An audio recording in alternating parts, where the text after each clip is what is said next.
Yo, magandang araw. Yun. Bali, yun nga. Sabi ko nga everyday may record tayo. At related pa rin to dun sa mga nakaraang record natin or nakaraang video. Kasi yung una kong video, pinost ko, may nag-comment. Sabi niya, yung about sa pain. Tapos nabanggit niya about sa challenges. Sabi niya, you accept the challenge. Napaisip ako. Sabi ko, paano accept the challenge? Kapag dumating ka dun sa struggle na yun o sa problema na yun or sa nagdadaanan mong yun, wala kang ibang choice kundi acceptin yun. Doon ko lang na-realize na kapag may mga problema tayo, may mga nakadepende kung ano yung magiging feedback o paano natin haharapin yung problema. Yung about doon sa challenges. Kasi tulad niyan, sabi ko nga, broken hearted. Sa pagiging broken hearted, marami nga pwedeng gawin. Pwedeng harapin mo yung sakit. Yun nga, sinabi ni Kabayan. Challenges. Accept the challenges. Ibig sabihin, hindi mo ipapanalangin yung sakit na mawala or mawala agad. Ang gagawin mo, susulitin mo, nanamnamin mo yung pain. Kasi alam mo sa sarili mo or naniniwala ka or naiintindihan mo yung reason kung bakit ka nakakaranas ng pain. Kaya imbis na ang gawin mo ipagnalangin mo o ipagdasal mo na sana mawala na yung pain, ang gagawin mo, haharapin mo yung pain. Kasi alam mo sa sarili mo na may matututunan ka doon at may reason kung bakit nangyari sa buhay mo yun.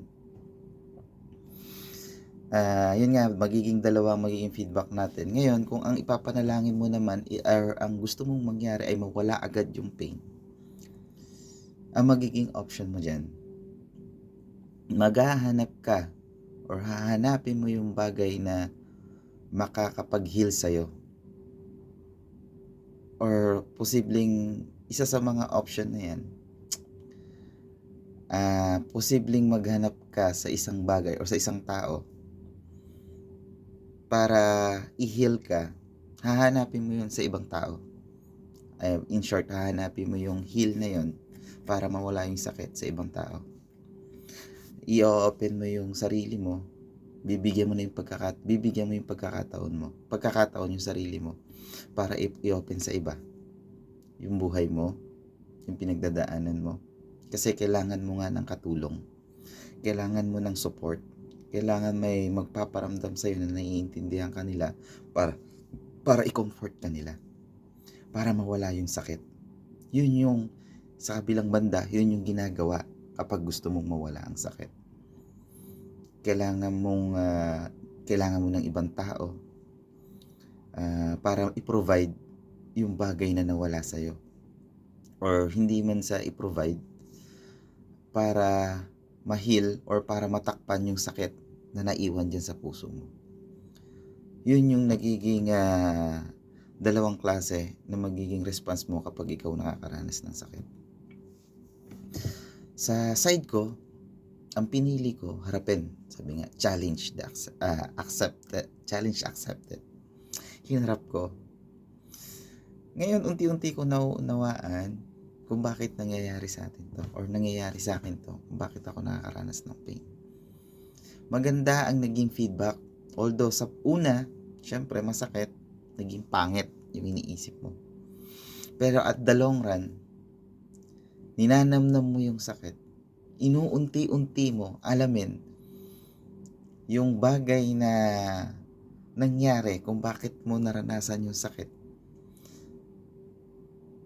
Doon mo lang maiintindihan. Doon mo lang mauunawaan. Or doon ka mag-grow. Naiintindihan mo na kailangan mong pagdaanan yung bagay na yun. Kasi, isa sa mga naranasan ko or isa sa mga na-experience ko, once na may nangyari sa'yo na hindi maganda, or once na nakaranas ka ng pain, at hindi mo inarap yung bagay na yan, hindi mo inaccept yung challenge na harapin yung pain na yan, hindi mo mauunawaan yung bagay na yon kung bakit nangyari sa'yo. Ang magiging result niyan, mangyayari ulit. Ibig sabihin, hangga't hindi mo nauunawaan or naiintindihan or natatanggap sa sarili mo yung problema, uulit at uulit yan. Mangyayari at mangyayari yan. Dahil yan yung kailangan.